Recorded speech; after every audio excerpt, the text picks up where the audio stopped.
साधनहीन दीन में राधे,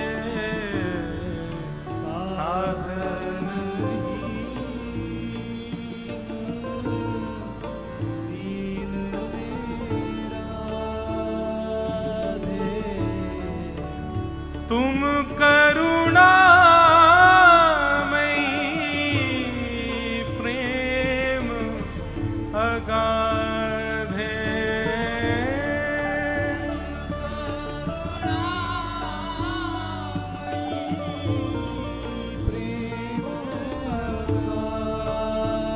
तुम करुणामयी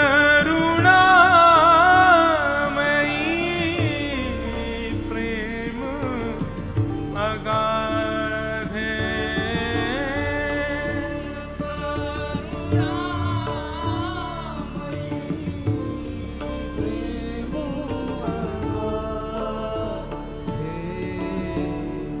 मोहे तो भरोसो है तेरो रे किशोरे राधे, मोहे तो भरोसो है तेरो रे। एक कृष्णदास भक्त की मैं कथा सुनाता हूं। उन्होंने कहीं महाभारत की कथा में ऐसा सुन लिया, महाभारत में लिखा भी है कि यदि कोई व्यक्ति 12 वर्ष तक एक नियम का पालन करे बिना नागा, 365 दिन हर दिन उस नियम का पालन करे 12 वर्षों तक, तो 12वां वर्ष जिस दिन पूर्ण होगा 13वें वर्ष के पहले दिन वो जो मांगेगा वो उसको मिल जाएगा। यदि वो श्याम सुंदर से कह दे ठाकुर जी प्रकट हो जाओ, तो 13वें वर्ष के पहले दिन ठाकुर जी उसके सामने खड़े हो जाएंगे। बस नियम टूटे ना, छूटे ना, 12 वर्ष तक एक दिन भी नागा नहीं होना चाहिए नियम में।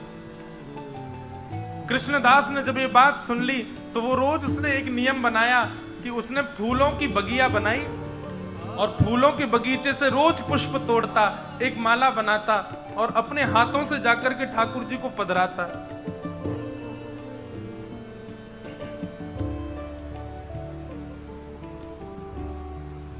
रोज एक पुष्प की माला बना करके और नंद भवन में जाकर के ठाकुर जी को पहना देता और माला पहना करके ठाकुर जी के कान में बोलते, ठाकुर जी इतने दिन हो गए, अब इतने दिन और बचे हैं। ठाकुर जी 5 वर्ष हो गए, अब केवल 7 वर्ष और बचे हैं। धूप ताप बीमारी हारी कुछ हो जाए लेकिन वो अपनी सेवा नहीं छोड़ते थे। 12 वर्ष पूर्ण होने पर आए तो कृष्णदास नाचते हुए जाते और माला पहनाते हुए कहते, ठाकुर जी अब तो 6 ही महीना रह गए। एक दिन बड़े आनंद में नाचते हुए आए और ठाकुर जी को माला पहना के बोले अब तो 1 ही महीना रह गया।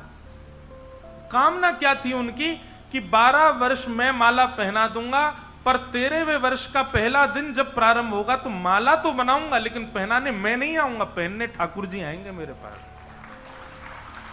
मैं मंदिर नहीं जाऊंगा, लाला तोय आना पड़ेगा मेरी कुटिया पे। ठाकुर जी अब तो 1 ही महीना रह गए हो। नाचते हुए जाते, ठाकुर जी अब तो केवल 15 दिन रह गए और जब 10 दिन शेष रह गए ना तो रोते बिलखते आते नीचे से, लाला अब मेरी सेवा पूर्ण है, बेवारी है, अब तो 10 ही दिन रह गए। उस गली को, उस भवन को, नंद भवन को, सबको खूब निहारते, बस अब तो मैं 5 दिन और आऊंगा, फिर तो मैं नहीं आऊंगा। 12 वर्ष का मेरा सेवा प्रकल्प पूर्ण होने वाला है।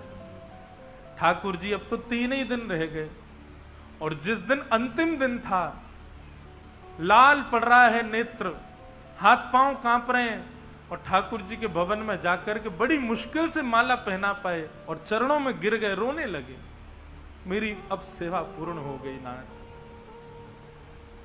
मैं माला बनाऊंगा, मैं 56 भोग बनाऊंगा, लाला तेरे काजे सुंदर खीर बनाऊंगा, पुआ सब्जी पूड़ी सब बना के रखूंगा, बस लाला कल 13वें वर्ष को पहला दिन है, आ जाइयो मेरे पास, तेरी प्रतीक्षा करूंगा मैं। और प्रणाम करते हुए रोते बिलखते हुए वहां से चले गए। 12 वर्षों की सेवा बेनागा एक दिन भी छूटे बिना पूर्ण की उन्होंने। और रात्रि से ही लगे सामग्री बनाने, सब्जी बनाई, पूड़ी रोटी सब कुछ बना करके तैयार किया। और सुबह ब्रह्म मुहूर्त में ही बैठ गए, नंद भवन के मार्ग को देख रहे हैं। दूर दूर तक झाड़ू लगा करके आए, कितनी दूरी तक इत्र बरसा के आए कि लाला आवेगो वाकू कहीं कीट कंकड़ ना लग जाए। और उस मार्ग पर ही बैठे हैं। सूर्य उदय हो गया, प्रतीक्षा कर रहे हैं। बोले अब लाला को श्रृंगार है रोए, मंदिर में श्रृंगार आरती होगी, बाल भोग होगा, बाकी बाद आवेगो। अरे श्रृंगार तो है गए होगो, बाल भोग भी है गयो, आरती को समय भी है तो गयो, अब आने वाला होगो, बस आवे आ ही रहे होगो। देखते देखते बाट राजभोग का समय हो गया, ठाकुर जी नहीं आए। अच्छा लाला थक गए होगो, राजभोग पाके आवेगो। राजभोग का समय भी पूर्ण हो गया, ठाकुर जी नहीं आए। अब तो लाला गैया चरावे गए होगो, अब तो कहीं ना कहीं से आ ही जावेगो। नेक भी कोई झाड़ी हिलती, तुरंत देखते ठाकुर जी तो नहीं आ गए। शाम का समय हो गया, ठाकुर जी नहीं आए। रात्रि ब्यारू का समय हो गया, ठाकुर जी नहीं आए। और शयन का समय होने लगा, शयन आरती की घंटी बजने लगी मंदिर में। तो इनको इतना विश्वास कि ये सोचे अब मंदिर में शयन आरती के बाद आवेगो लाला, सब कुछ शयन करा के तब आवेगो, अकेले में मिलेगो मुझे आके। शयन आरती के बाद भी घंटों बीत गए, ठाकुर जी नहीं आए। रोने लगे और सोचने लगे मैंने कोई कमी छोड़ी 12 वर्ष में, लाला तू आयो नहीं। मैंने एक दिन भी, चाहे धूप हो, ताप हो, हारी बीमारी कछु भी, मैं कभी रुको नहीं, रोज माला पहनावे आयो। केवल इतनी प्रार्थना तो करी कि बस 13वें वर्ष के पहले दिन लाला 5 मिनट के काजे तू आ जाइयो, नहीं आयो।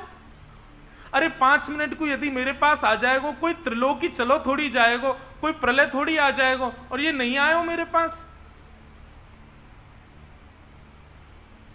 पहले तो रोए, पहले तो बिलखे, लेकिन जब करुण क्रंदन करने लगे तो क्रंदन करते करते उनको क्रोध आ गया। बोले जे ना आवे को, ये तो छलिया है, ये तो कपटी है, ये तो महाकपटी, यानी छिप करके बाली मार दियो।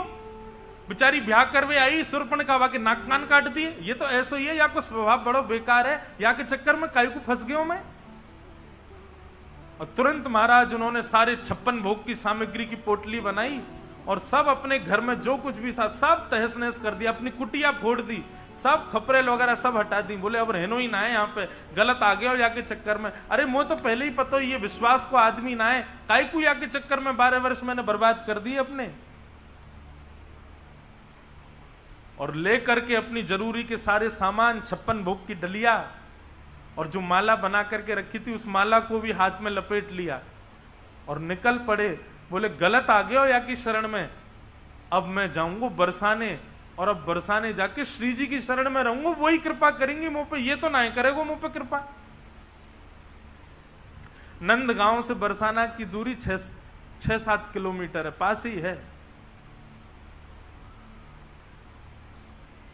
जैसे ही बरसाने की ओर बढ़ने लगे तभी देखा आगे से असंख्य गायों का झुंड आ रहा है। और महाराज ऐसी गैया कभी देखे ही नहीं, वो सब गैया जाती जा रही हैं। बाबा एक किनारे खड़े है कि गैया चली जाए तो मैं जाऊं। खड़े खड़े घंटा बीत गए और लेकिन गैया खत्म ही ना है रही, बढ़ती जा रही हैं, बढ़ती। बोले इतनी गैया कहां से आ गए भैया, गैयान की नदी आई है कि गैयान की सुनामी आई है, इतनी गैया कौन के पास है।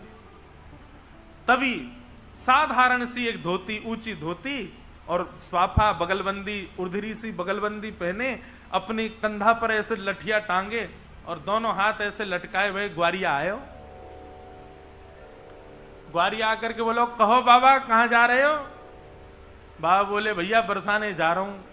इतनी गैया ने आके रास्ता मेरा रोक दियो। कितनी गैया और बची हैं। अरे बाबा जे तो घनेरी हैं, जे तो 9 लाख गैया हैं, नंद बाबा गैया हैं, अभी तो 10-5 हजार ही निकली हैं, पूरा दिन लगेगा इनको तो जावे में, इतनी सारी गैया हैं। बोले भैया 12 वर्ष है गए, हमने तो कभी देखी ना इतनी गैया। बोले बाबा तुमने अवसर कहाँ मिला, तुम तो केवल माला पहनाए हो जाया करते हो और तो कुछ कियो ना तुमने 12 वर्ष में। बोले अरे तो कैसे पता मैं माला बना के ले जाऊं। बोले मोए का पूरे नंदगांव में पता है कि बाबा एक ही काम करे, केवल माला बनावे ठाकुर जी को पहना दे। लेकिन बाबा आज रात्रि में कहां जा रहे हो और ये सब सामान तुम्हारा। कृष्णदास जी बोले अरे कहा बताऊं या छलिया के चक्कर में पूरा जीवन मैंने बर्बाद कर दिया, अब या को छोड़ करके मैं श्री जी की शरण में जा रहा हूं, वहीं रहूंगा किशोरी जी के पास। अब तू जल्दी अपनी गैयान को या तो रोक दे, मुंह को जान दे। बोले बाबा ने एक देर बैठ जाओ, मुंह को तो सुगंधी सी आ रही है, मुझे ऐसा लगे 56 भोग हैं तुम्हारे पास, इन्हें पवाए दो हमें हूं। बोले हम भाई भूख तो मुंह लग रही है, चल बैठ जा दोनों पामेंगे। ग्वारिया बैठ गए हो, कृष्णदास जी बैठ गए, 56 भोग की डलिया लेकर के रख दी सामने। बोले ले पाले। ग्वारिया बोले बाबा मेरे हाथन में तो गोबर लग रहा, गंदे संदे हाथ है रहे, मैं कैसे खाऊंगो। एक काम कर दे बाबा, तू एक बार स्वयं खा लेकर दूसरी बार फिर मोए खवा देकर, अपने हाथन से खवा दे। कृष्णदास जी बोले हम बे है तो नंदगाम को ही ना, ऐसे ही तेरो ठाकुर है, वो केवल सेवा करानो जाने, बदले में कछु ना दे, ऐसे ही तू है। हम भैया हाथ धोके ना आया सके, दारी के यो कह रहा हूं वो खवाए दे। बोले बाबा गुस्सा काई को है, खवा दे। अब कृष्णदास जी एक बार स्वयं पामे और दूसरा भाव उठा करके ग्वारिया को खवामे। खवाते खवाते कृष्णदास जी ने देखा तो वो ग्वारिया रो रहा था, नेत्रों से आंसू गिर रहे हैं। कृष्णदास जी बोले भैया रो काई को रोए। ग्वारिया बोलो आज या मारे रो रहा हूं कि 12 वर्ष में बाबा तेरी माला के बगैर एक दिना भी नहीं रहे हो मैं, लेकिन आज तेने मुंह को अपनी माला नहीं पहनाई, आज तेरी माला की बड़ी याद आ रही है मुंह को। कृष्णदास जी समझ गए, बोले कौन हो तुम। इतने में ही त्रिभंग लली श्याम सुंदर प्रकट हो गए और प्रकट है करके बाबा के सामने खड़े हो गए। बोले बाबा देख ले मैंने अपना वचन निभाई दियो और ये सत्य घटना है बंधुओं। 13वें वर्ष को पहला दिन है और मैं आ गया तेरे सामने, चला जा अब माला मुंह को पहना दे और मेरे गले लग जा। और बाबा तू अपनी कुटिया काई को तोड़े आयो, चल जा वाकू दुनिया बना ले दोबारा और यहीं रह, कहीं जावे की जरूरत ना है। कृष्णदास जी ने जैसे ही ठाकुर जी को देखा, नेत्र बंद किए और तुरंत अपनी सामग्री सब समेटने लगे। ठाकुर जी बोले क्या कर रहे हो बाबा, मैं तेरे सामने खड़ा हूं, तू क्या कर रहा है। बोले वो कर रहा हूं जो करना चाहिए। और सब सामग्री समेट करके और सब उठा करके चौकड़ी मार के बाबा भागो बरसाने की ओर। ठाकुर जी पीछे पीछे भागो, अरे बाबा कहां जा रहे हो। कृष्णदास जी बोले 12 वर्ष तक तेरे सामने मोह करके खड़ो रहो, तेने एक बार भी अपनी आंख ना पलकी और एक बार बरसाने की ओर कहां मुड़ गो। तू प्रकट है गो मेरे सामने, अब तो जीवन भर श्री जी के पास ही रहूंगा। मोकू तेरी सेवा की प्राप्ति की चाबी मिल गई है। बोले किशोरी जी के ही अधीन हो तुम, उनकी शरण में रहूंगा तभी आओगे। और ठाकुर जी पीछे भागते रहे, कृष्णदास जी पकड़ में ही नहीं आए, सीधे जाके बरसाने ही रुके। और जाते ही किशोरी जी की शरण में जाते ही पुजारी ने पूछा अरे बाबा कहां ते आयो, कहा नाम है तेरो। नाम ही बदल दिया। बोले अब तक कृष्णदास था अब राधा दास हो गया हूं, अब मेरा नाम राधा दास है। ऐसी हमारी श्यामा जी, हमारी किशोरी जी, उनके आश्रय के बिना ठाकुर जी कृपा नहीं कर सकते बंधु। और कृपा करेंगे भी ना ठाकुर जी बहुत समय में करेंगे और इतराते भय करेंगे, ज्यादा भाव खाएंगे। अगर अकेले इनके पास गए तो श्री जी की शरणागति ग्रहण कर लोगे तो ये इतराएंगे नहीं, ज्यादा भाव नहीं खाएंगे, सहज हो जाएंगे। हमारे ब्रज में कहते हैं हमारे माई श्यामा जू को राज, जाके अधीन सदा ही सांवरो, या ब्रज को सिरताज। हमारे माई श्यामा जू को राज। ऐसी किशोरी जी को हम प्रणाम करते हैं। अब हम भाव तो अंत में गाएंगे।